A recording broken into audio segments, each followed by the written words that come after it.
Olá, meu nome é Bárbara Sens e esse é o Ba Talks, um podcast que também é transmitido no YouTube. Aqui você vai encontrar conversas entre amigos sobre as aventuras de simplesmente sermos nessa vida. O objetivo é acrescentar algo no seu dia, uma inspiração, um insight ou uma reflexão. Pode ser uma ideia ou simplesmente uma risada. Portanto, sinta-se em casa e seja muito bem-vinda à nossa mesa. Sejam muito bem-vindos a mais uma semana de Ba Talks. Hoje eu tô com uma das mulheres assim mais incríveis de verdade que eu sempre ouvia falar. Depois de um tempo eu tive a honra de conhecê-la e eu tô muito feliz que ela está aqui hoje sentada, porque ela não é daqui, ela veio especialmente participar deste podcast. A gente já tá, combinando faz tempo e não dava e finalmente ela está aqui na minha frente. Tô muito feliz que vocês também vão conhecer essa pessoa que, assim, gente, ela é uma bruxa, uma fada, uma louca, uma feiticeira, ela é tudo e um pouco. Ela é arquiteta, astróloga, estuda desenho humano, lê, e ela tem muita coisa pra contar pra gente, especialmente de um projeto muito especial que ela tá fazendo e uma especialização bem diferente sobre antropologia cultural, e ela vai ter muito para agregar para todos nós, eu tenho certeza. E por isso a Garfit preparou um café aqui super maravilhoso e com diversas coisas diferentes também para combinar com essa nossa convidada. Eles mandaram pra gente umas mini pizzas de batata doce que são incríveis e já tiveram aqui no podcast outras vezes. Um bolinho de milho sem glúten, todo natureba e goiabada. E uma nega maluca pra fechar com chave de ouro, toda funcional e muito deliciosa. Pra quem não conhece, a Garfit é uma loja que faz essas delícias naturais aqui em Balneário Camboriú e você pode pedir pelo iFood diretamente com eles. Então não deixa de conferir o Instagram deles que vai estar aqui embaixo. E se você também não assistiu ainda o episódio onde eu falo com a Gabi, que é a dona, proprietária e idealizadora da Garfit, tá bem incrível também. Volta alguns antes, porque ela conta um pouquinho da trajetória dela como nutricionista, dela com a Garfit. E vamos para a nossa super convidada, Jéssica! Com G. Com G, verdade. Com G e 2 S's. G e 2 S's. Bah, obrigada pelo convite, queridíssima. Imagina. Super feliz de estar aqui nesse momento. E a admiração é mútua, recíproca, sem dúvida. E agora é dar conta dessa apresentação. Então, eu apresentei você assim porque... Pra mim, eu te enxergo como uma mulher muito multi, assim, né? Realmente você tem muitos interesses. E eu imagino o quanto deve ter sido até difícil pra você, sei lá, escolher um caminho só, com tantos interesses, porque você é tanta coisa e você é realmente boa em muitas coisas. A Fê já me falava de ti antes de eu te conhecer, como essa pessoa, assim, eu falava, caramba, mas essa é a tua amiga que pinta, porque além de tudo é pintora também, é tudo. Eu falava, meu Deus, mas ela faz tudo? Um pouquinho de tudo. Você faz um pouquinho de tudo. Um pouquinho de tudo, e na verdade até hoje eu gosto de dizer que eu não optei por escolher um caminho, eu sigo muitos mesmo, né, ao mesmo tempo. Então sim, eu sou arquiteta e urbanista. Estou desenvolvendo um projeto de urbanismo no momento também. Sou professora de língua e cultura italiana, professora de língua e cultura francesa. É algo que eu gosto muito também do ensino, dessa personalidade, digamos, dessa persona professora. Também é algo que me nutre muito. Bom, sou muralista também. Pinto também, ilustro, já fiz algumas exposições com as minhas aquarelas. Eu gosto muito de me experimentar, na verdade, né? Então, sim, desde que me formei em arquitetura em 2015, eu venho experimentando muitos caminhos e vou me aprofundando aos pouquinhos, né? E bom, tô nesse momento, por falar em me aprofundar, justamente fazendo essa especialização em antropologia cultural, como você contava. E tem sido uma descoberta incrível. Eu comecei a fazer no ano passado.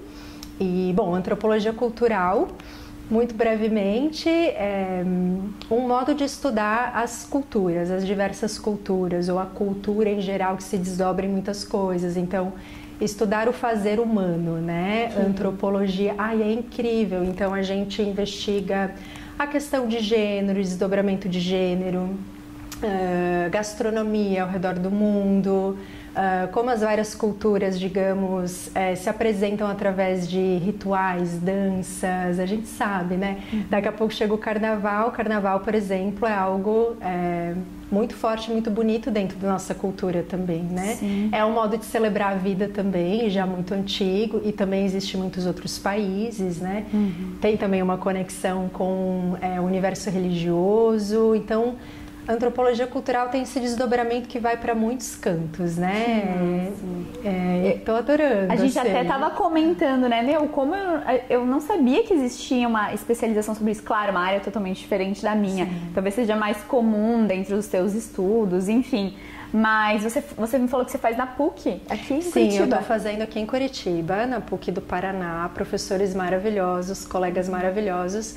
A minha turma é muito bacana, porque o programa ele é híbrido, então as aulas são online, mas nós fazemos muitos trabalhos de campo também. E um dos trabalhos que eu vou comentar hoje, justamente esse projeto, sobre mulheres que viajam sozinhas, com um olhar especial para as mulheres latino-americanas, brasileiras, chilenas, argentinas, como o corpo latino-americano de uma mulher se movimenta pelo mundo, né? Como a gente viaja por aqui, quais são as histórias, né?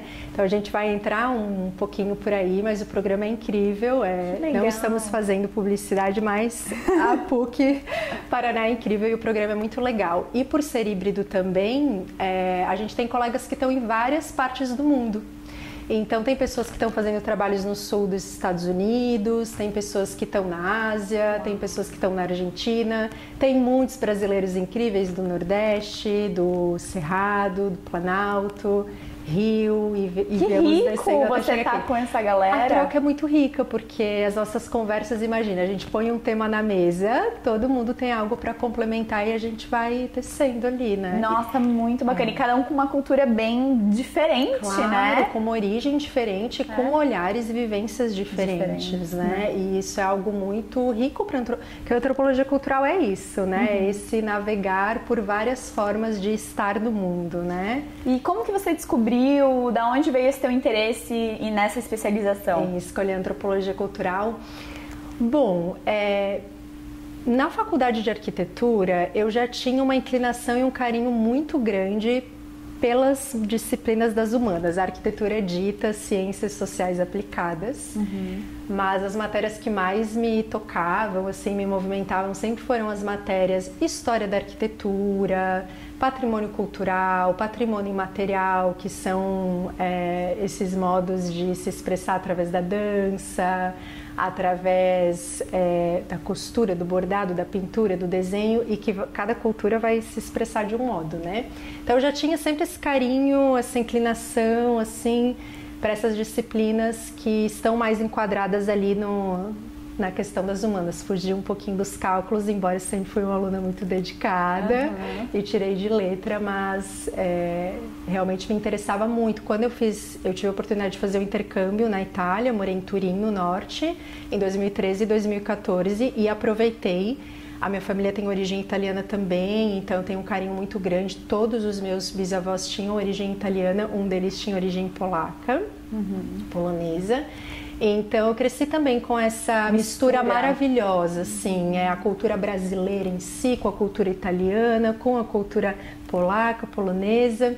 Então, e a cultura italiana me atraía muito, porque eu tinha uma coisa muito maternal com a minha avó, uma das minhas avós, por parte da minha mãe. Fico até um pouquinho arrepiada, assim, de lembrar dela. Minhas avós já são falecidas, todos os meus avós, na verdade.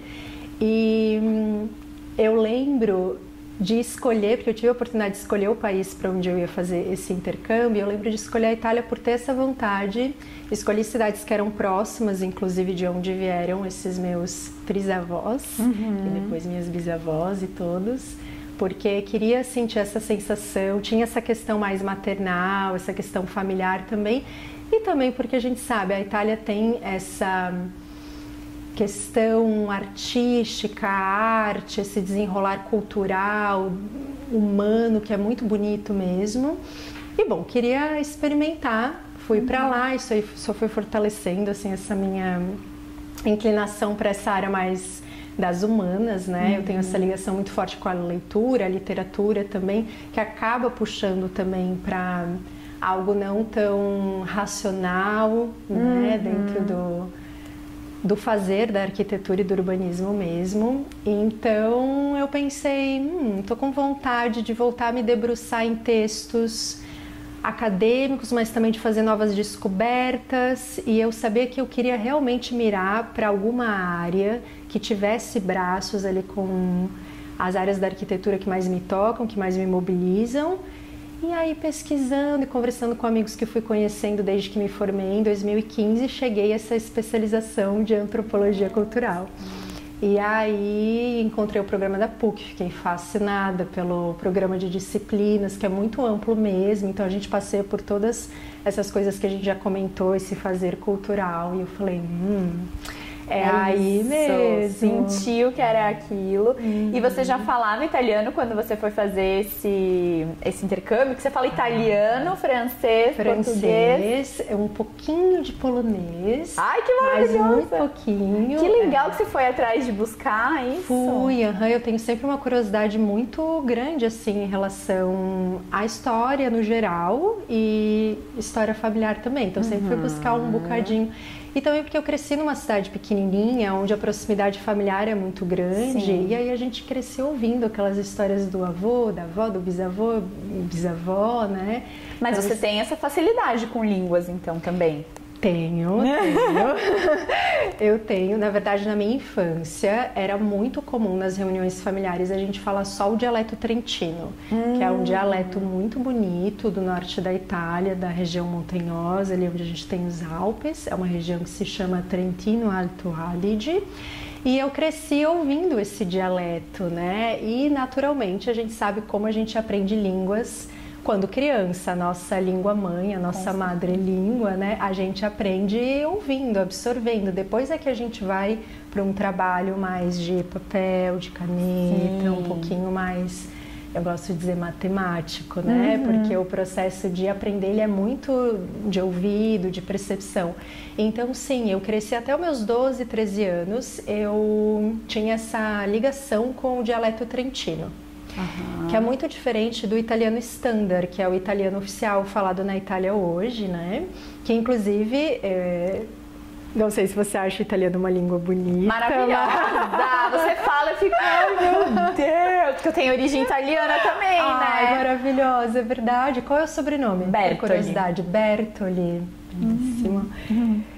E o italiano standard, ele é baseado, ele foi todo estruturado em cima de uma obra poética, que é a Divina Comédia. Sua cara, gente! Como assim? Então, por isso também que a gente percebe, mesmo no italiano cotidiano de hoje em dia, uma beleza muito grande, porque eu sou suspeita de dizer, mas eu acho que o trabalho da literatura é, de fato, um trabalho artístico, né? Um saber usar a palavra, moldar a palavra, lapidar a palavra. Então, sim, eu já falava um pouquinho do dialeto trentino, e aí eu comecei a fazer aulas de italiano standard, que é como a gente chama o italiano padrão, falado na Itália hoje. E aí, quando eu cheguei na Itália, eu tinha 21, 22 anos, e eu já, assim, já me comunicava bem, já lia bem, e aí, claro, a experiência acadêmica ela é exigente, mas foi uma experiência relativamente tranquila. Sim. Na Itália, as provas são todas orais, que é como é na Jura? Argentina também. Eu Imagina! não sabia. Sim, desde pequenininhos, já no liceu, eles são acostumados com provas orais. Claro, tem algumas disciplinas que não tem como fugir da matemática, né? Apesar de que muitas provas na Itália, às vezes, você faz parte do cálculo de modo escrito e você precisa apresentar o cálculo oralmente. Imagine nós que estamos acostumados no Brasil a um sistema de nota diferente, né? Sim. A gente tem um sistema um pouquinho diferente, mas na faculdade é muito curioso, e é exatamente como é na Argentina também, né? Que teve uma forte influência também de fluxos migratórios italianos. Você faz no final do semestre uma única prova oralmente. Uau! Então, um grande desafio, né? Que nos pede não só conteúdo, mas também outras posturas pessoais, assim, né? De desenvolvimento pessoal. Então, sim, cheguei falando a língua lá, então foi um mergulho assim na cultura muito. E as outras línguas foi porque curiosidade, vontade. Porque hoje você é professora, além de italiano, de francês também. De francês também. O francês surgiu justamente, eu morei em Turim, no norte da Itália. O nome do estado ali é Piemonte. E Piemonte fica do ladinho da França, divisa. Inclusive, o dialeto piemontese, como eles chamam, é um dialeto que tem muita mistura de francês. Porque essas questões fronteiriças a gente sabe, né? Nada é preto no branco. Uma fronteira nunca é só uma fronteira. Acaba misturando muito as culturas, né? A Itália tem ali primeiro a França, depois a gente tem a Áustria, tem Eslovênia aqui na pontinha. Acaba misturando tudo um pouquinho. E aí, observando o dialeto piemontês na Itália, eu já estava com o italiano, carta na manga, tudo tranquilo. Pensei, gente, novo desafio, quero aprender. Aí comecei a fazer aula de francês na Itália, imagine. Eu já estava numa fase de tomar banho pensando em italiano, era muito engraçado, lavando o cabelo pensando.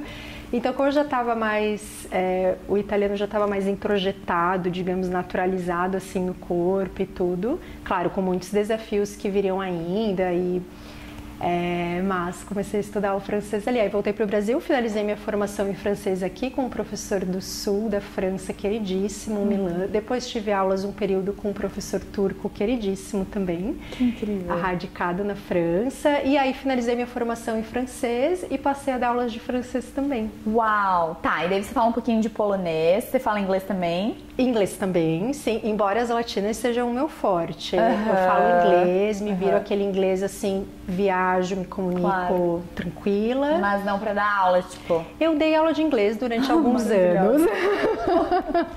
Não é aquela coisa, mas ela deu aula de inglês. Durante uns 4 ou 5 anos, porque realmente eu tenho uma inclinação a ter uma facilidade com as línguas, assim. Então, acho que a questão também é a didática ajuda muito, então... E o interesse, né? Você lê muito, exato. tem toda essa... Eu gosto coisa, da palavra, né? Sim. E a palavra é a matéria-prima das línguas, né? Então... Você fala espanhol também? Um pouquinho, um bocadinho, mas é um espanhol mais assim, temos os hermanos aqui ao lado, é um espanhol mais do cinema. Mas você dá um pouco da literatura, não. O espanhol não, mas tenho muita vontade de aprofundar futuramente, assim, sentar e estudar mais no detalhe, lapidar e tudo. Que legal! As viagens que eu fiz pra Argentina, por exemplo, sai sempre um italiano um pouquinho com porque o espanhol, mas é tudo, tem muitas palavras similares, parecidas. Claro, são irmãs latinas, né? Então português, espanhol, o próprio francês com o italiano, sim, né? Sim, sem dúvida. Inclusive francês e italiano, a minha vontade de aprofundar o francês é porque as estruturas, as particularidades da construção da língua italiana são muito próximas da língua francesa. Então, quem aprende italiano ou aprende francês e depois se debruça sobre a outra língua, tem muita facilidade, principalmente na parte escrita, porque, curiosamente... E aí, você gosta do francês também? Sim, eu gosto. Tem algumas pessoas que lindo. Não gostam tanto, né? Mas e muitas que amam, né? Mas o francês é muito curioso, porque a fonética, o som, ele não é de origem latina. É a única língua entre as irmãs latinas, essas mais recentes, que não é de origem latina. Por isso que a pronúncia, quando a gente olha uma palavra francesa, é muito curioso, né? Às vezes a gente vê uma palavra com 6, 7 letras, a gente pronuncia 2 letras, 2 fonemas, né? Porque a fonética do francês, ela tem base de línguas nórdicas. Olha. Então ela vai... Por isso aquele R que é aqui em cima, né? O R italiano, ele ronca aqui na pontinha da língua. Enquanto o R francês, a gente brinca que são 3 R's e fica aqui no alto da garganta. Que lembra um pouquinho alemão, essas línguas que estão um pouco ali mais para cima, porque tem alguma familiaridade na linha de formação dessas línguas, né? Então é muito interessante por isso. E olha que interessante, né? Toda essa, você estava falando muito sobre essa sua, esse seu interesse pelas culturas, né? Mas também essa coisa da língua te faz ir atrás de viagens e essas suas viagens e cultura, e aí fez você estar desenvolvendo esse trabalho de mulheres que viajam sozinhas. Sim. Isso foi uma ideia sua? Da onde veio? Então, justamente quando eu fiz esse intercâmbio na Itália, foi quando eu fiz a minha primeira viagem sozinha. Isso era 2014, verão de 2014. Eu já tinha feito algumas viagens com amigos, às vezes um trio, um quarteto, às vezes uma galera, 10, 12 pessoas. E aí, no verão de 2014, eu pensei, querendo conhecer Berlim. Eu tinha muita vontade de conhecer Berlim, na Alemanha. Mas naquele momento não tinha nenhum amigo disponível para fazer essa viagem. E eu nunca tinha feito uma viagem sozinha. E aí eu pensei, eu vou? Verão, vou lá descobrir, né? E aí foi uma experiência muito marcante. Eu gosto de chamar de divisor de águas, realmente.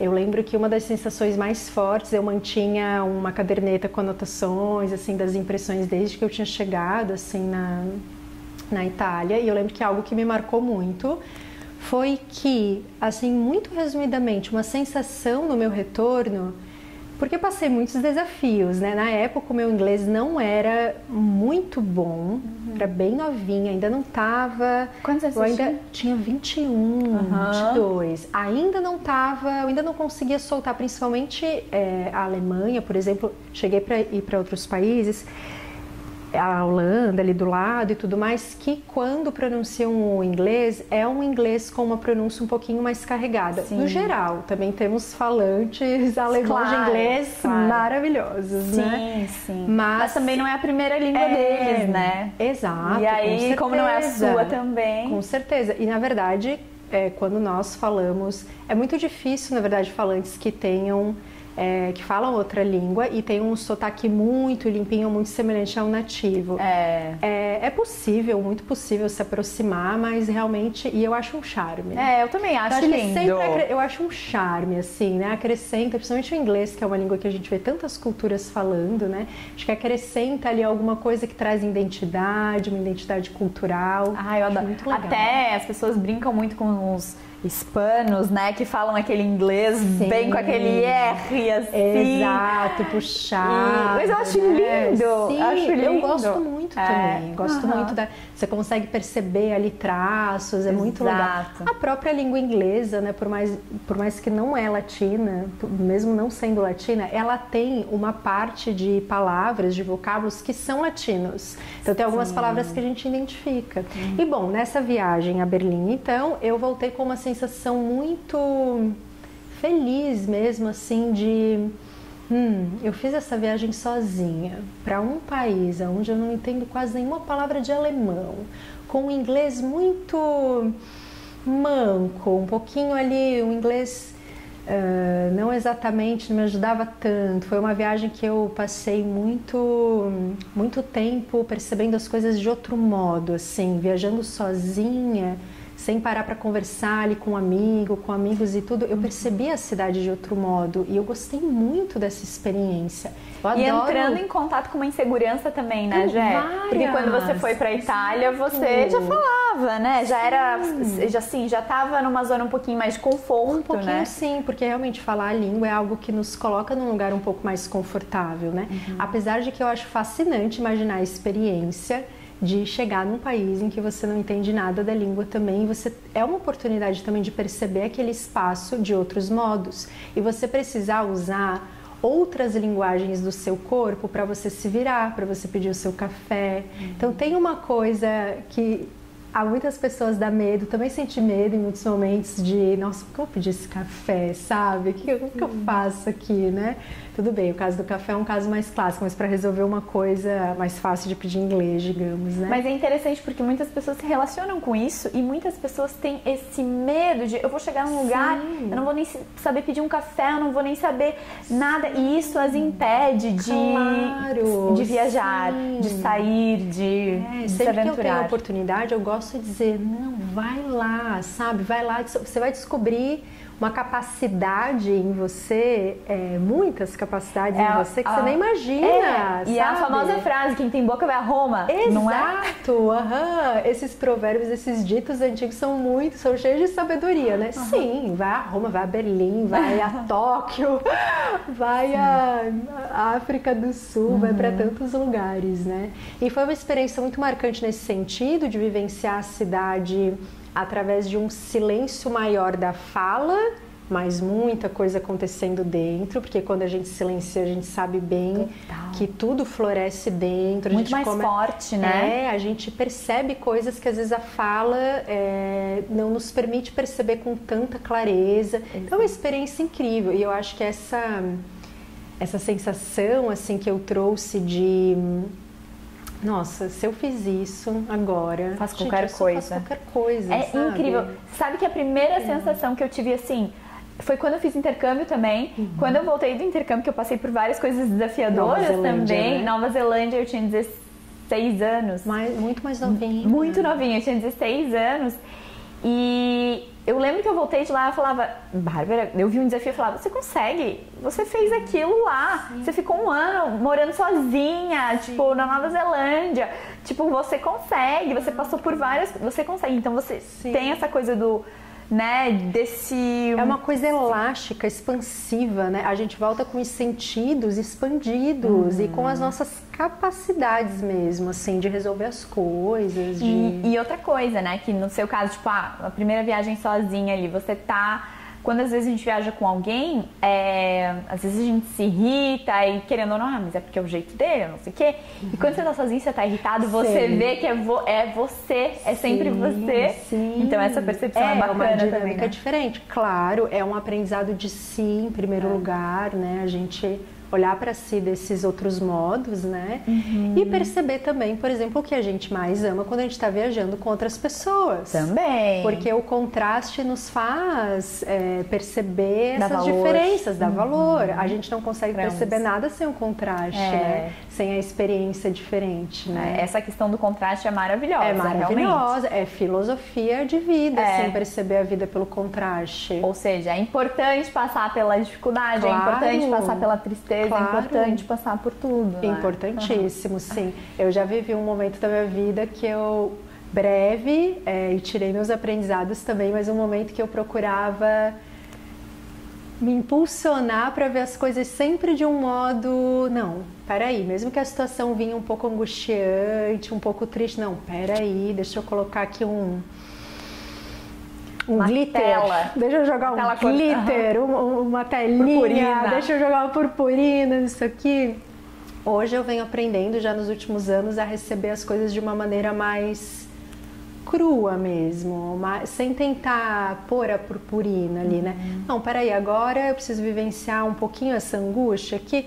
Vamos ver o que nasce disso. Vai nascer algo disso, né? E é aquela coisa sem ser lindo, maravilhoso, mas sem ser horrível, terrível. Porque a vida humana é isso, né? Ela não é nem só bonita e nem só terrível às vezes, né? Tem muita... E é isso, tipo, essa angústia, por exemplo, ela não é boa nem ruim, ela é uma angústia. Sim. É desafiador, porque a gente quer pôr filtros, tipo, isso é ruim, eu tô sentindo isso, ou então é bom, porque eu tô aprendendo.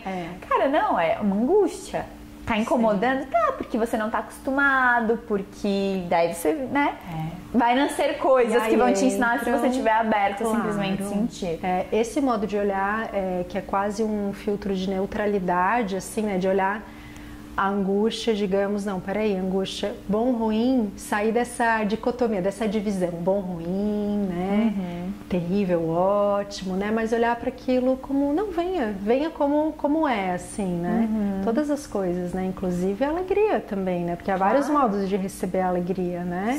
Receber uma alegria com medo já, que depois não vem outra alegria igual, ou receber a alegria de corpo inteiro, né? Tem vários modos de receber as várias sensações, assim, Total. Né? Gostoso é que a gente vai aprendendo também. Exato. Né? É o que eu mais falo, assim, é com a maturidade, com as experiências. Depois de experienciar, colocar filtros, opa, não é bem assim, depois...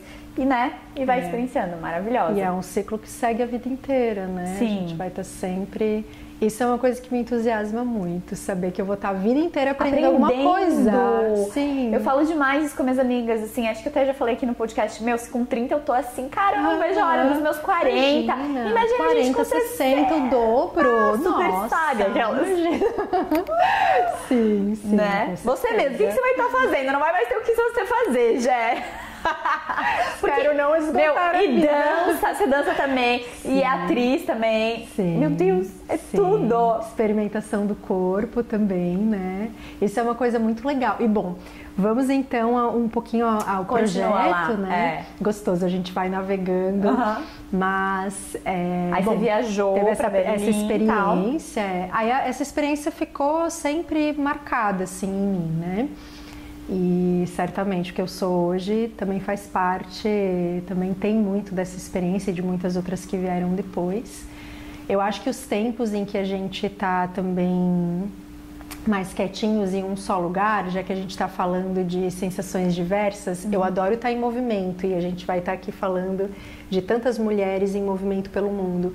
Mas o estar parado por um tempo num lugar também é maravilhoso, né? Eu acho que as experiências oferecem cada uma algo que se complementa. Você sabe que eu sinto isso, às vezes eu quero, não quero viajar, eu quero só ficar. Aí daqui a pouco eu quero viajar, é sempre isso, aquela sensação, que bom voltar pra casa. Sim. Aí você fica uns dias em casa, já quero viajar de novo. Sim, que maravilhoso ir, que maravilhoso voltar, né? Que bom poder gostar e apreciar as duas sensações, assim, né? E o viajar sozinha, viajar em grupo, viajar com família, viajar, né, de diversas vários modos de viajar, exatamente. Sim. Mas e aí, o que foi mais te inspirando para fazer esse projeto? Aí, já nos últimos anos, na verdade, toda vez que eu faço viagem, seja com pessoas, com amigos, com família ou sozinha, eu já gosto muito de encontrar pessoas novas no caminho e perguntar como é que tá sendo sua viagem. Às vezes a pessoa tá sozinha, às vezes tá acompanhada. Você é essa pessoa que aborda? Mais ou menos, depende. Da abertura da pessoa. Depende da abertura da pessoa, depende da minha abertura naquele dia também. Tem dias que eu tô mais recolhida, mais quietinha, mais observando com os olhos, com outros modos de linguagem. Mas sim, tem momentos que eu gosto, se eu sinto uma abertura... Eu gosto muito de ouvir as pessoas, as histórias das pessoas, né? Tanto é que já me imaginei, inclusive, trabalhando na psicanálise. Quem sabe daqui 10 anos... Pronto, achamos uma coisa que você ainda não fez. E, bom, eu acho o exercício da escuta muito precioso. Também porque cresci numa família muito habituada a falar muito. Tô aqui, falando pelos cotovelos. É pra isso que você está aqui. Aproveite. Desfrute. Então eu acho que o exercício da escuta, por contraste, se torna ainda mais precioso. Por não ser exatamente... hoje eu vejo como um exercício que vem cada vez mais naturalmente. Tenho sempre muita curiosidade de ouvir. E aí, no início do ano passado... Estava inscrita para o início da especialização em antropologia cultural e eu pensei, eu queria já começar a desenvolver algum projeto pessoal. Quero começar a movimentar alguma coisa, porque como eu tenho também um pouquinho dessa inclinação e dessa apreciação pela estética, pela fotografia, por um trabalho de design, uma coisa ali mais conectada com a arte, eu pensei, nossa... Tenho muita curiosidade de ouvir sobre a experiência de outras mulheres, em especial mulheres latino-americanas. E da onde veio isso? Por que mulheres e mulheres latino-americanas? Bom, mulheres porque nos últimos anos eu venho cada vez mais aprofundando essa questão do que é ser mulher no mundo. O que é ser uma mulher no mundo, né? Eu acho que tem uma frase célebre... uau. Eu adoro essas palavras, eu me sinto assim, uma pessoa... Gente, eu tenho que achar umas palavras mais bonitas pra usar nesse podcast. Ai, não, já é maravilhosa, não? Mas tem uma frase muito famosa de uma pensadora, Simone de Beauvoir, francesa, que ela diz: a gente não nasce mulher, a gente se torna mulher. Que é um modo dela pensar, e claro, são muitos modos de pensar o que é ser mulher no mundo, né? Tem vários desenhos e perspectivas espirituais, filosóficas, sociais, culturais, mas o que ela enfatiza é que a cultura também molda o que é ser mulher. Ser uma mulher, por exemplo, nascida no Oriente Médio, em um país onde a gente tem um desenho mais patriarcal, onde a figura masculina, alguém que nasce homem naquela cultura, prevalece e inferioriza um pouco a mulher, a figura feminina, lá é um desenho de ser mulher e nascer mulher, com certas limitações, com certas restrições. Nascer mulher no Brasil, nascer mulher na América Latina, o que é isso? É diferente ser mulher em cada canto desse planeta, né? Em cada lugar. Então eu tenho começado a engatinhar, gosto de dizer engatinhar um pouco nessas leituras, inclusive o próximo bloco de discussões de antropologia cultural vai ser gênero, então a gente vai falar muito. Hoje sabemos que tem uma infinidade de outras pessoas, essa galera jovem e também mais velhos que vem trazendo outros lugares de gênero no mundo. Sim. E eu sou muito fã da liberdade de ser feliz no mundo, sim, de estar bem no corpo que se está, com o título que se quer. E isso também tem esse lugar do gênero, né? Então, para mim, me comove muito leituras e conversas e papos sobre o que é ser mulher aqui, o que é ser mulher ali ao lado, o que é ser mulher. Nossa, dá para cada um que é uma definição. O que é isso, né? Exatamente. Bom, isso se a gente for abrir o campo, vai né? Longe, né? Mas então me comove muito essa questão, eu gosto de ouvir as mulheres. E por ser mulher também, né? Eu acho que é muito mais fácil a gente se conectar com esse lugar, porque a gente alcança no corpo, através do corpo. Você sente, né? A gente é muito corporal, geradoras, você tem toda essa questão. Então eu acho que também vem um pouco, né? Sim, com certeza, sem dúvidas. Essa identificação. E também, né, vamos lá, a gente passou tantos séculos ouvindo as vozes apenas de homens, então vamos ouvir as vozes, muito mais vozes de mulheres. E acho que é esse tema mesmo, mulheres que viajam sozinhas, tem muito desafio de uma pessoa viajar sozinha, mas uma mulher viajar sozinha. Claro, é outro lugar de desafio, né? Então, pensando ali, levantar, erguer vozes de mulheres e por que não das nossas mulheres latino-americanas? Porque também passamos muito tempo ouvindo vozes de mulheres, principalmente europeias ou estadunidenses, norte-americanas. Então, vamos elevar vozes que estão um pouco mais baixas ali no cenário, né? Então, eu gosto muito de priorizar nos meus estudos, principalmente agora nesses mergulhos de antropologia cultural, vozes aqui do sul global também, a nossa cultura. São mulheres incríveis que estão estudando, vivendo o mundo. Então, pensei... E que viajam muito, né? E que se movem muito dentro do possível. Porque, claro, né, a gente sabe que viajar também é uma questão atravessada por... É uma questão social, racial, de gênero, tem vários recortes que atravessam, e isso eu venho descobrindo com as leituras e discussões e estudos, porque, claro, tudo é atravessado por tudo, né? Então, o direito de ir e vir ainda não é garantido a todas nós igualmente, né? Sim, então, total. A gente sabe. E até uma questão geográfica também. Claro, né? Geográfica também. Total. Poder aquisitivo, questões econômicas... Tem vários desenhos, né? E sem dúvida as mulheres...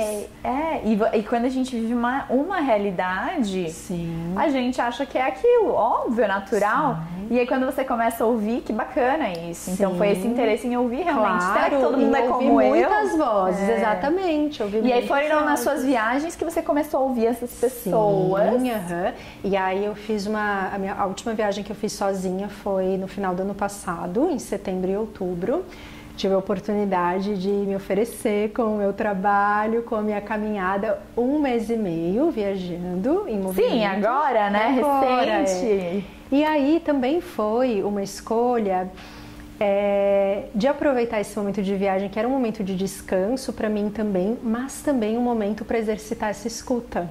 Porque se a gente está em movimento, e se o que eu quero ouvir são mulheres que estão em movimento... Estou no habitat, estou no espaço onde eu vou encontrar elas. E você já tinha essa ideia de projeto quando você foi, agora, recentemente? Quando eu programei a viagem, sim. Tinha, mas ele tava uma sementinha lá. Uma ideia. E fui regando. Sim, é um projeto que eu tenho, ele é um projeto acadêmico, mas é também um projeto pessoal, né? Então o projeto acadêmico ele entra mais com esse ouvido e essas leituras e como é que a gente pode olhar para essas experiências dentro justamente dessas lentes social, cultural, geográfica, racial, etc, de gênero, né? E a parte pessoal é onde entra o projeto pessoal, esse trabalho um pouquinho mais estético, artístico. E bom, essa primeira etapa, nessa viagem, comecei a exercitar o ouvido, conversar com essas mulheres e ouvir histórias maravilhosas. Não teve um momento que eu ouvi sem ou me arrepiar ou sentir alguma coisa corporal muito forte. Foi muito feliz mesmo a experiência de escutar essas mulheres. E né? foi realmente viajando e aos pouquinhos abordando, conhecendo pessoas assim, de forma despretensiosa. Mais longamente, depois trocando contato para estender a conversa. E aí a minha abordagem foi uma abordagem bem... se você sentir, me conta. De amigo, me conta o que você gostaria de contar. Não foi direcionada. Inclusive, esse é um método que a gente chama dentro da antropologia de etnografia, que é um método muito legal.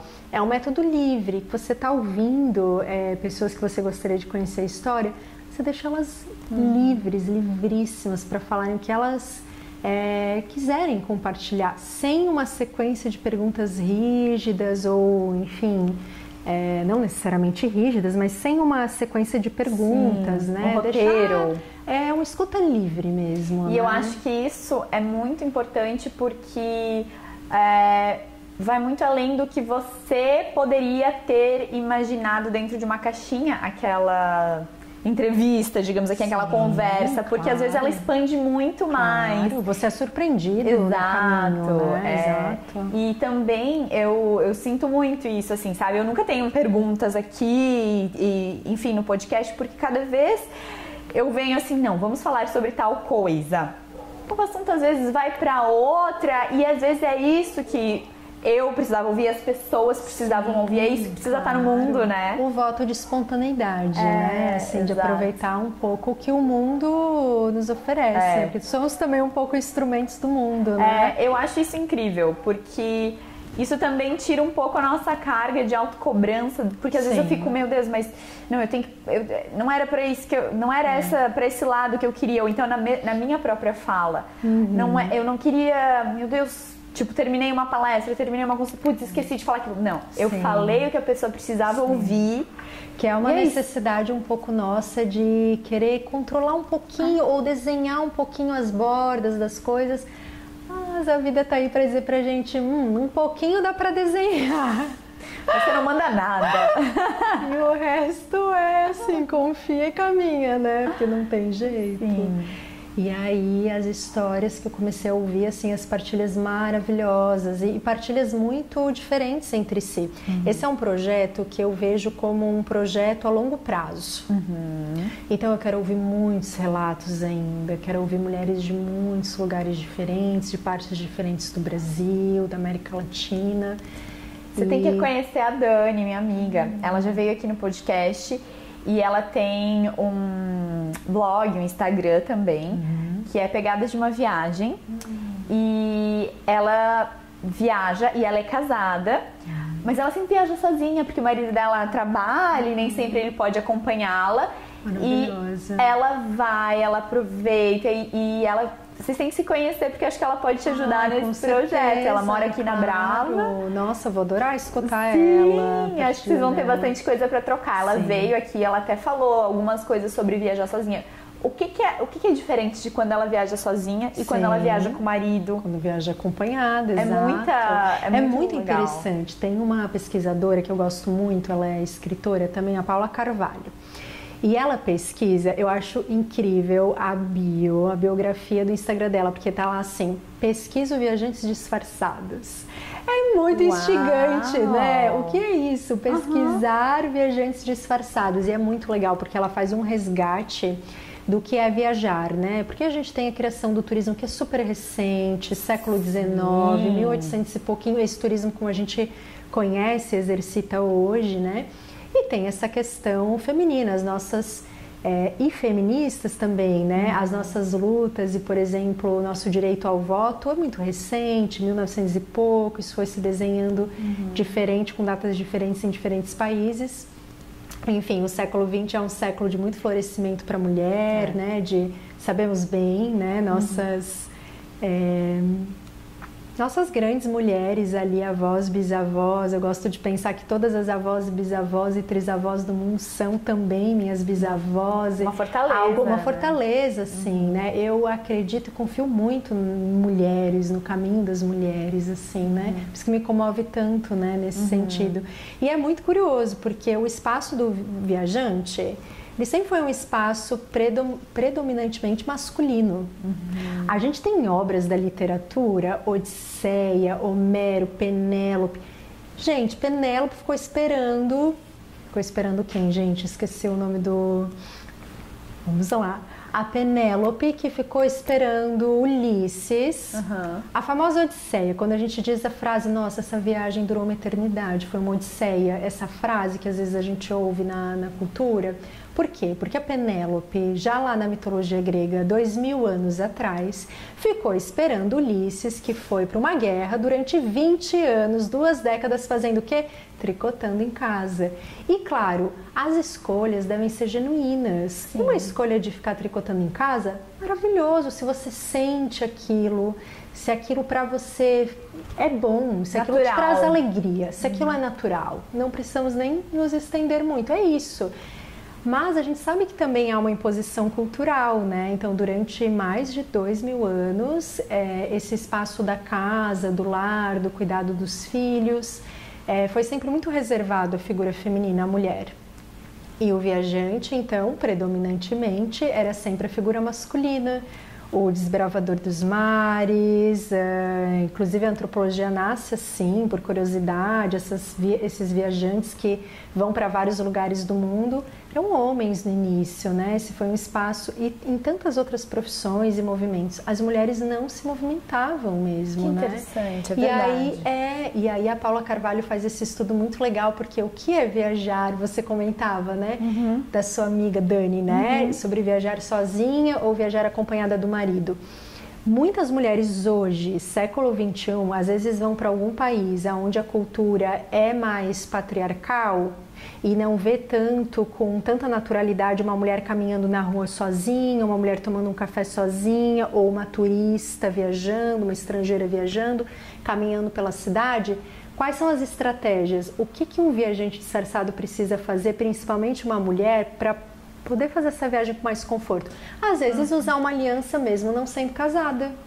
Olha que interessante. Porque alguém vai olhar pro dedo e talvez vai respeitar um pouco mais aquela figura feminina só por causa de uma crença. Nossa, que arrepiada. Isso é muito curioso, né? Minha gente, muito famosa do século XIX, Isabelle Eberhardt. Eu li o livro dela agora no iniciozinho desse verão. Também, ela era uma mulher de origem russa, mas também suíça. E ela resolveu viver na Argélia, no norte da África. Já lá no século XVIII, ela falou, vou lá, se encantou, ficou fascinada pelas terras da Argélia e se mudou para lá. Mas ela se vestia com roupas masculinas da cultura local, porque assim ela passava mais despercebida, imagina. Então tem estudos muito incríveis também. Mas é super comum isso. Exato. Eu vou para tal país, eu não posso expor tanto a minha pele, o meu corpo, né? Às vezes por uma questão cultural mesmo, religiosa, né? Mesmo, enfim. Sim. Mas muitas vezes também, né? Por outras questões. Por outros desenhos da cultura. Então, a mulher viajante sozinha, ela tá sempre muito atenta. Sempre muito atenta, certamente. Ela não pode andar tão distraída. E não só com homens, com outras mulheres, né? Com tudo. É uma experiência. Tudo. Eu já acho mulher bastante perceptiva no geral, né? A figura feminina já... Eu gosto, assim, aprecio muito essa capacidade de múltipla atenção mesmo, né? E talvez seja até um resultado um pouco histórico, assim, da nossa necessidade de estar atentas a muitas coisas, né? A muitas demandas. E sim, é muito curioso, né? Claro que os espaços, né? Eu gosto de dizer, de imaginar que cada pedacinho desse mundo, o mundo pertence a todos e não pertence a ninguém, vamos lá, né? Mas gosto de imaginar que vai ser possível, assim, para todas as mulheres caminharem sem medo por qualquer parte, né? Porque, por exemplo, nesses relatos, nessa escuta dessas mulheres, assim, que aconteceu ali no final do ano, muitas relatam, né? Se a gente viaja para a Europa, a gente sabe, há uma segurança maior uma total. sensação de segurança maior, mais do que porque no Brasil, há muitas vezes. normalidade da mulher ser mais independente. A mulher, exatamente. Né? É muito isso. É até um país que você pensa, onde eu posso ir, vou me sentir segura, não quero me estressar. Você pensa nesse ambiente mais europeu. Sim, ali, né? vai um pouco para a balança, né? Mas tem tantos lugares maravilhosos no mundo para conhecer. A Europa é incrível.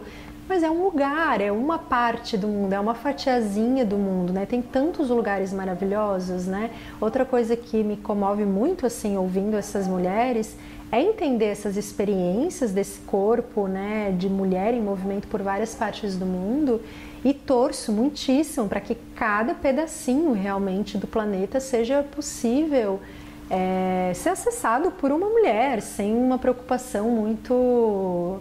que gere muita tensão ou muito medo, ou que mulher alguma deixe de fazer, de ter uma experiência dessa pelo menos uma vez na vida, de viajar sozinha, por medo. Sim. Isso é uma coisa que é compreensível, mas que me entristece um pouco imaginar.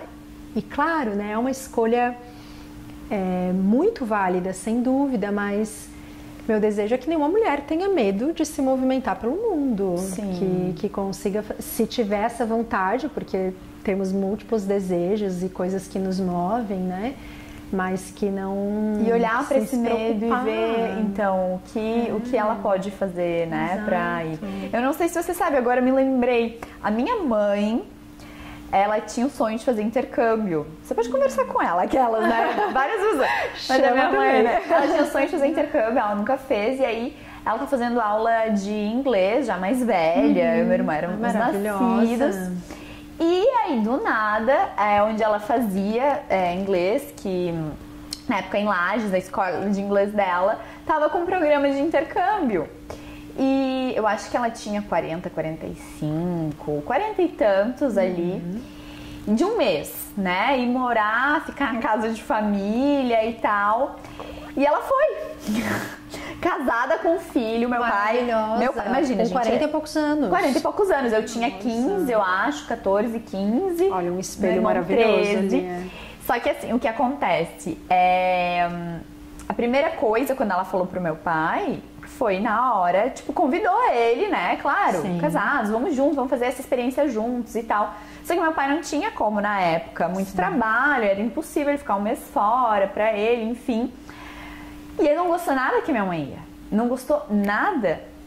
E a minha mãe, imagina, ele veio de uma criação super machista, uma cidade onde as pessoas falam, onde as pessoas apontam. Imagina uma mulher casada com um filho vai ficar um mês fora sozinha naquela época. Né? Sim, por que não? Hoje em dia, meu Deus, né? E eu lembro que ela bateu o pé, ela falou, eu vou. Maravilhoso. Com ou sem você. Claro que foi muito desafiador pra ela, porque ela foi com meu pai emburrado aqui. Sim. Então, enfim, eu lembro que eu né? lembro que eu super incentivei, eu achei o máximo que ela ia, enfim. E ela foi pra Londres, ficou em casa de família, uma mulher que tinha, na casa de uma mulher, que ela tinha a mesma idade que a minha mãe. Ela tinha um namorado apenas, não era casada, e ela era funcionária pública lá em Londres, e a minha mãe era funcionária pública aqui, então histórias muito parecidas. Devem ter trocado muita figurinha, sim, né? Imagina. Total. E ela teve essa experiência no inverno, muito frio, foi acho que em janeiro, que ela foi no dia do Ano Novo. Então eu lembro que o meu pai, eu e meu irmão, a gente passou no hotel sem ela, e tipo, meu pai, a gente também sentindo falta, imagina ela lá sozinha. E ela escrevia e-mails dizendo o quanto estava sendo difícil, porque era muito frio. Aí ela fazia inglês lá, né? Sim. Fazia, quanto era frio, ela tinha que pegar um metrô, coisas que ela nunca passou na vida e passar com 40 anos. Experiências muito novas, claro. Sim. E assim, depois ela voltou, eles ficaram tudo bem, assim, mas foi... É uma das coisas assim que eu me orgulho bastante que ela fez. Nossa, com sabe? certeza. Porque... E que qualquer mulher possa, né? Com 60 anos, com 70 anos, né? Eu acho Total. que esse é um guarda-chuva da cultura também muito curioso, né? De datar as coisas que são normais ou não, que uma mulher faça, gente, que a gente possa fazer em qualquer idade, maravilhosa. E ter essa coragem, né? Sim, é uma escolha corajosa, né? Porque com certeza foi difícil pra ela deixar marido e filhos, porque fica dividido. Mas ela seguiu o desejo dela, né? Isso é maravilhoso. O desejo ali pulsante, né? Conseguiu separar, entender direitinho, né? Poxa, é um mês, né? Vou lá viver essa experiência e imagina tudo mais que ela deve ter pensado. Nossa, me lembrei agora. Nossa, incrível, incrível. E aí tá um reflexo, né, também da nossa cultura, exatamente. Ainda causa, no século XXI, uma certa estranheza imaginar uma mulher se movimentar sozinha pelo mundo, né? Tem algumas culturas que isso já é muito normalizado, mas tem muitas culturas que ainda... Por exemplo, uma frase muito famosa da nossa cultura também. Mas elas estavam sozinhas? Gente, a gente não pergunta isso a respeito da figura masculina, sabe? Elas estavam sozinhas como mulheres, 2 mulheres sozinhas ou 3 mulheres, como se aquilo fosse estranho. Porque as mudanças culturais, elas são muito dilatadas ao longo do tempo, né? Então a gente teve muitas vitórias mesmo em relação aos nossos direitos, poder estudar, poder fazer uma universidade, é tudo tão recente. Sim. Essas vitórias têm 50 anos, 60 anos versus 2000 anos de uma cultura em que a mulher ficava realmente mais no ambiente familiar, né? Então são vitórias tão recentes, culturalmente ainda causa esse espanto, né? E às vezes não é que é um espanto que surge só na figura masculina, às vezes, só nos homens, só nos meninos. Muitas vezes é em outras mulheres mesmo. Exatamente. É muito curioso, exatamente, né? Então, é interessante observar a gente também, né? Claro! Como a gente pensava há 5 anos atrás, há 10 anos atrás, quantas portas a gente vai abrir ainda pra gente mesmo, né? Então, como mulher, é muito... É bem interessante. E uma curiosidade que eu tenho nessa sua pesquisa é que, assim, nesse lugar de ouvinte, dessas diferentes mulheres, enfim, apesar de histórias, eu imagino, completamente diferentes uma da outra, você achou um ponto em comum entre elas? Sim, tem pontos de contato. Uma curiosidade é que um dos pontos de contato é justamente aquela sensação que ficou tão marcante em mim naquela volta da Alemanha, de Berlim e tudo. Há uma coisa comum, assim, que a maioria das mulheres falam, que é essa capacidade de voltar, esse voltar depois dessas viagens. Muitas dessas mulheres se tornam imigrantes.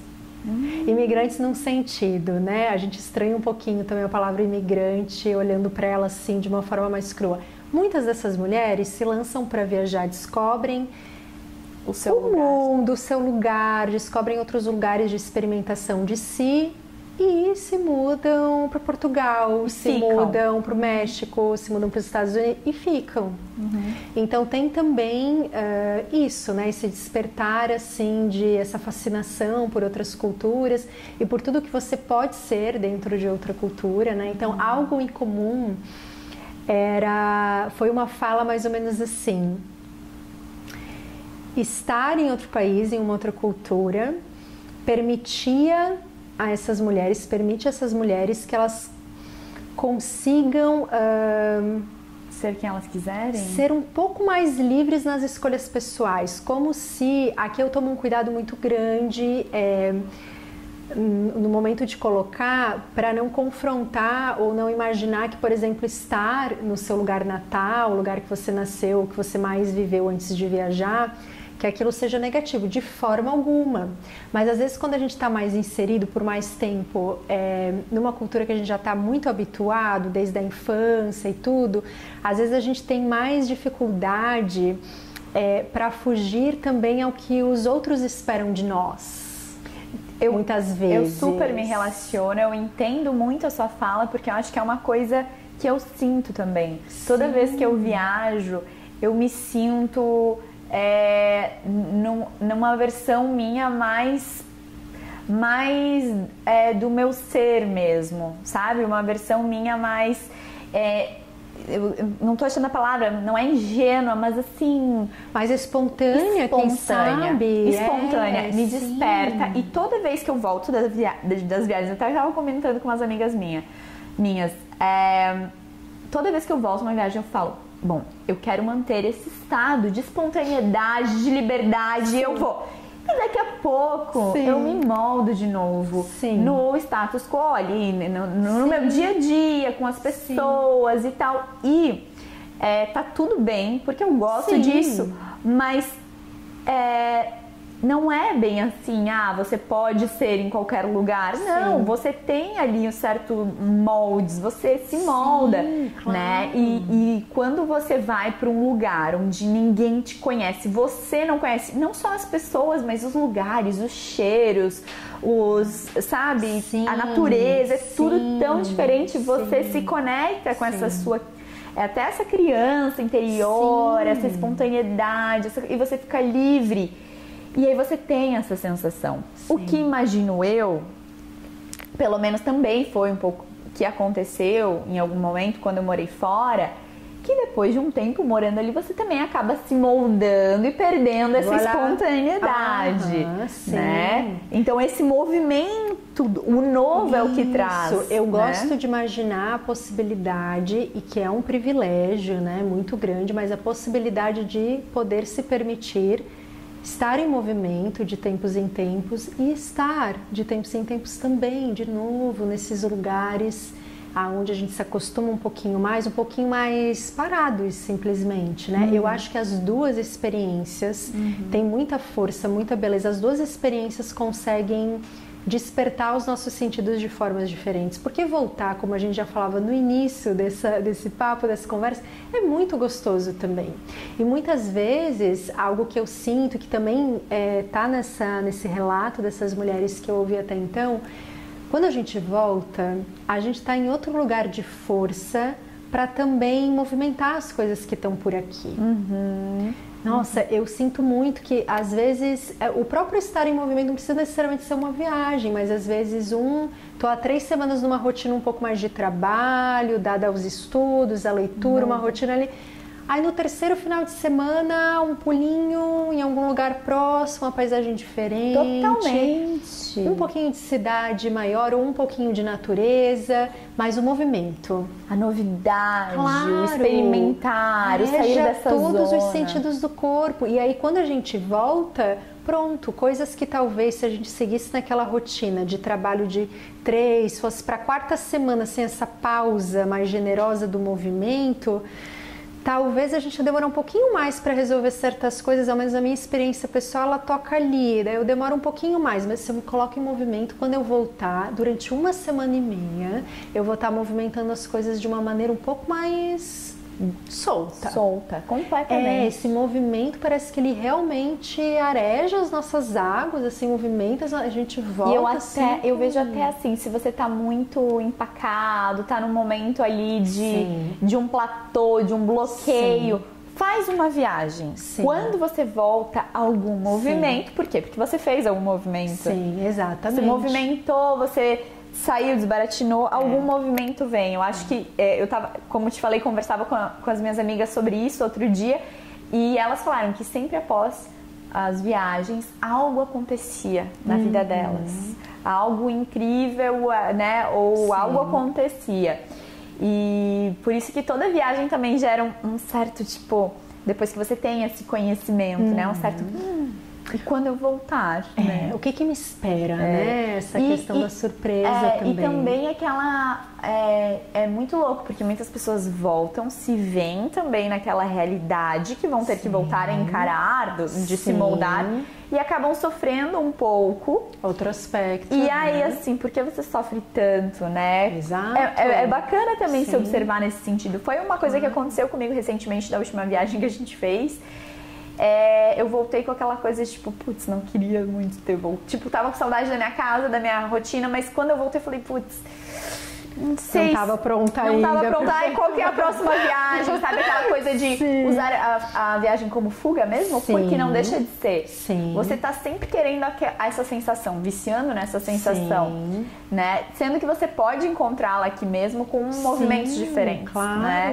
Exato. E outra coisa que eu tava aqui pensando enquanto você falava, que claro, não foi objeto do seu estudo, especificamente, mas a gente pode até pensar, e a gente só vai poder concluir se tiver um homem, de repente, compartilhando com a gente depois, mas eu não sei, claro, converso mais com mulheres sobre isso, mas se essa sensação também vem deles, porque eu vejo que talvez, observando, mas eles se sentem um pouco mais livres e na sua espontaneidade em qualquer lugar, não em qualquer lugar e não todos os homens também, mas no seu dia a dia, eu não sei, a gente só vai concluir realmente se fizer uma pesquisa com homens, né? Sim. Mas foi algo que me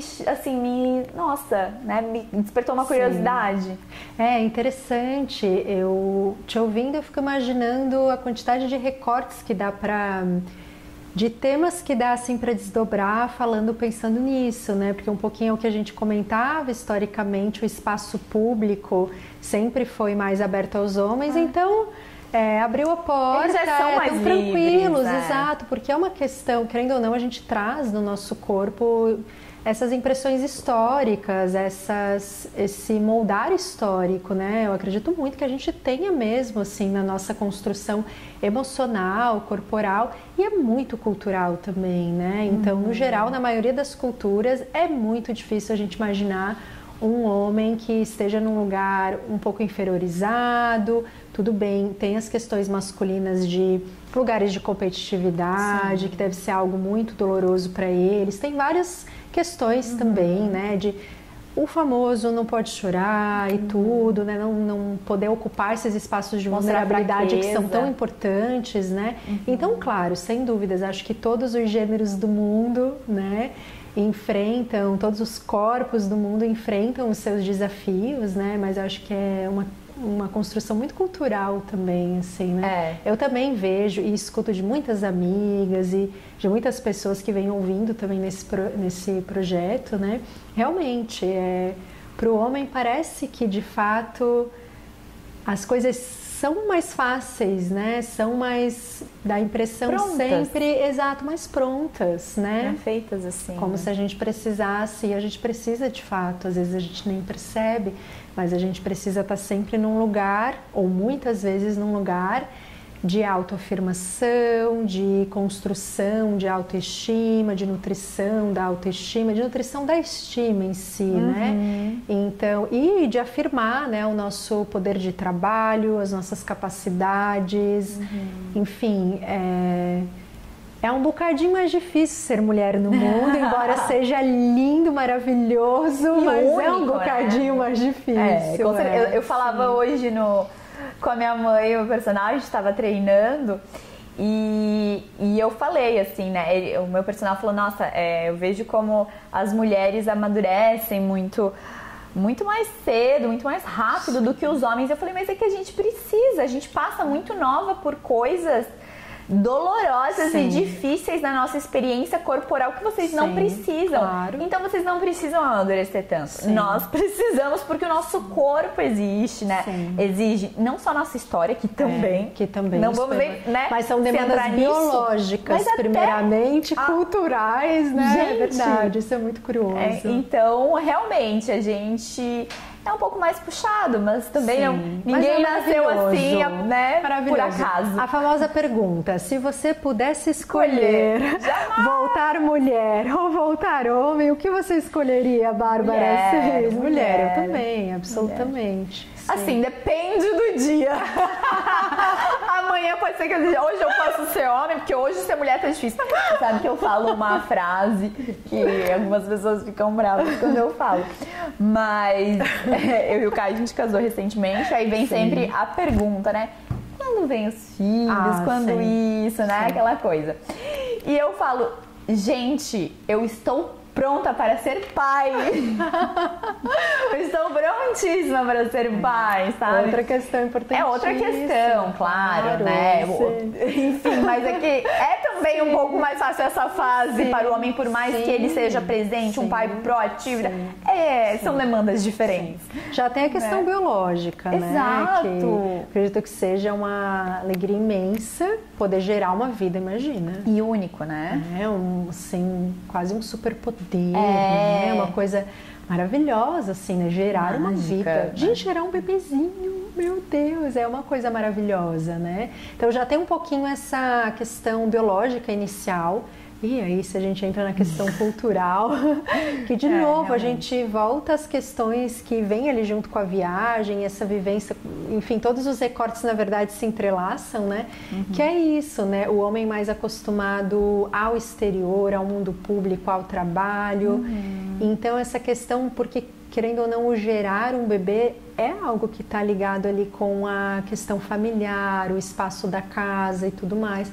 E historicamente a gente sabe que a figura paterna, por mais que a gente veja ele como uma figura presente ali lado a lado, mas culturalmente há muitos escapes, né? Por exemplo, uma psicanalista que eu gosto muito e ela comenta, né?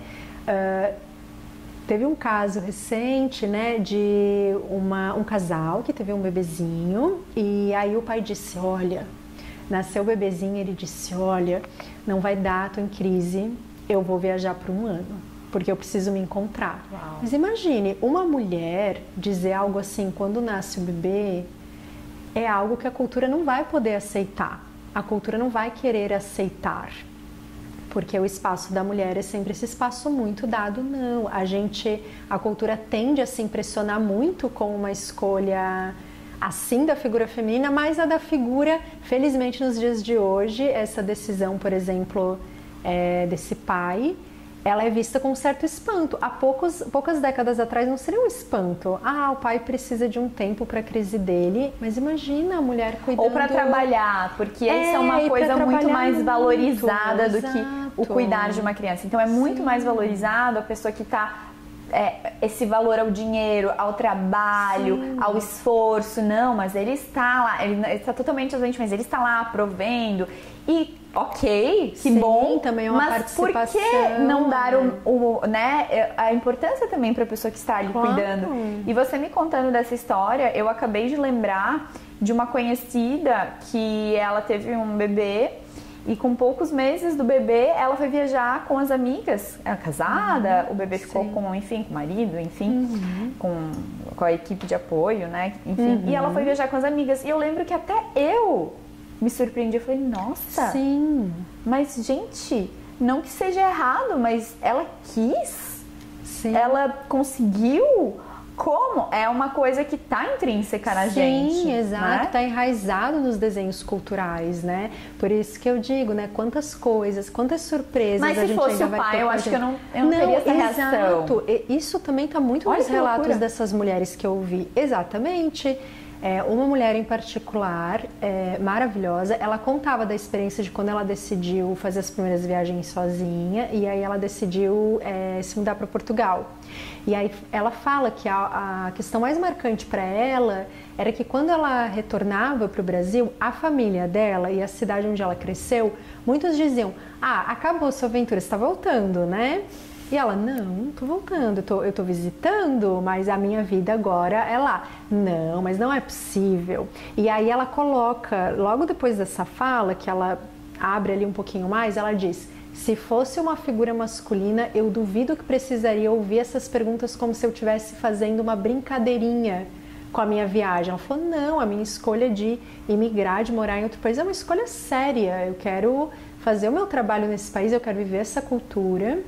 E ela colocou muito ali lado a lado, assim, foi algo que ficou muito marcante para mim também. Porque realmente a figura masculina, ela quase não está nesse espaço de questionamento, mas a figura feminina, se a gente parar só um segundinho para pensar, são várias... Mas você vai sozinha no cinema, nessa viagem? Mas é difícil a gente se perguntar, mas ele vai sozinho no cinema? Ele vai sozinho nessa viagem? Não, a figura masculina vai sozinha na viagem, é bem sucedida, homem de negócios, figura maravilhosa. Ele precisa disso, ele precisa, com os amigos, é o trabalho dele, né? Aí a figura feminina, mas ela vai sozinha? Mas pra onde? Ela vai fazer o quê? Então suscita um montão de perguntas a mais, né? A gente precisa lidar mais com essas demandas, assim. Não, com certeza. E por um lado também esses questionamentos, eles são um pouco válidos porque quando a mulher viaja sozinha, ela vê realmente que há uma certa insegurança quando ela vai nos lugares sozinhas. Sim, né? Claro. E a gente sabe de histórias. Não é coisas da cabeça, né? Então, não, claro, é muito importante estar atento, então, né? é por isso também que esses questionamentos vêm. Por esse conceito, né? Já há muito tempo enraizado, mas também por experiências. Porque é naturalizado, né? Que uma mulher caminhando sozinha possa sofrer alguma violência. E que ela né? possa... Que ela... Ah, então tá, eu posso, né? Ninguém tá cuidando dela. Como se precisasse de alguém que cuidasse. Nossa, são dois recortes, né? É muito interessante como vai desdobrando, assim, essas questões culturais, mas é exatamente isso. Tem um estudo muito legal também entre pessoas que pesquisam viajantes que se chama Geografia do Medo. O nome já impacta um pouquinho, né? Mas Geografia do Medo é um mapear de países no mundo para entender uma mulher que viaja sozinha para esse país, como é a experiência dela? E se ela viaja para esse, como é? Então tem até alguns mapas que trazem assim níveis de perigo se você estiver sozinha, né? Outros relatos entre os viajantes disfarçados é uma mulher que, por exemplo, viajou com um amigo, mas aí numa cultura que privilegia muito o casamento, por exemplo, e que não olha muito bem para mulheres solteiras, não importa a idade. Aí ela conta, a gente fingia que era um casal, porque assim eu precisava dar menos explicações, uma conta, né? E eu precisava me incomodar menos mesmo, né? Sim. Então eu dizia, é o seu marido? Alguém perguntava, é o meu marido. É a sua esposa? Claro, é a minha esposa, né? Que são modos assim de driblar os questionamentos culturais. Que, de novo, vão variar muito de país a país, de cultura. E, às vezes, dentro de um próprio país, a gente também tem diferenças, né? Muito interessante. Muito interessante. Jé, que trabalho incrível, que legal isso. É realmente fascinante. A gente poderia ficar horas. Nossa, então, eu imagino o quanto esse trabalho ele deve te realizar. E deve ter coisas para desbravar e entrar e misturar todos esses seus interesses e dons e talentos, porque tá tudo muito intrínseco. É a arte, até mesmo essa coisa da arquitetura, tá tudo ali misturado nesse balaio. E o momento que você tá agora é de viver isso, é esse caminho entre vários. E como você falou, daqui a pouco vai saber qual vai ser o outro caminho. Claro. Mas eu achei incrível saber disso. Quem sabe não vira um livro um dia. Gente, olha, é uma possibilidade, hein? Jé, meu Deus, quanto papo a gente teria pra ficar aqui conversando. Mas eu quero muito guardar mais pra que outros momentos você volte com mais novidades, contando os outros projetos, porque você é uma pessoa muito múltipla, como a gente falou, né? E que delícia estar com você. Aprende muito, né? Essas trocas. A gente gosta muito, assim. Você sabe, ali com as meninas, a gente... Meu Deus, quando senta, vai... E são conversas que agregam, que elevam. Não sente o tempo passar, né? Exato. É super gostoso. Todo mundo tem alguma coisa pra agregar. Claro, sim. E, nossa, muito obrigada. Porque eu tenho certeza que você agregou muito. Seja um conhecimento, seja um vocabulário com essas palavras maravilhosas em quem está ouvindo, assistindo, e sou eternamente grata e assim, desejo muita sorte aí nessa jornada. Obrigada, Bá, pelo convite tão generoso, pelo papo tão gostoso. Imagina! Muito obrigada e super alegria de estar aqui com você. Vamos comer agora, provar essas coisinhas que eu sei que você adora também. Seguramente, mangiamo. Ai, que linda! Jé, deixa seu arroba para as pessoas. Sim. O seu Instagram é aberto ou fechado? Deixo, é aberto e eu compartilho bastante dessas descobertas por lá. Então, o arroba é Jéssica, com G e 2 S's. Tarnowski. Depois acho que a gente escreve na vai estar escritinho aqui embaixo, né? E vai estar o link também aqui na descrição. Venham conhecer mais de pertinho essa mulher maravilhosa. Ouvir ela falar italiano e outras línguas. Sim. Amada, muito obrigada. Obrigada, Bá. E pessoal, eu espero vocês na próxima semana com nossos próximos convidados. Até mais. Tchau.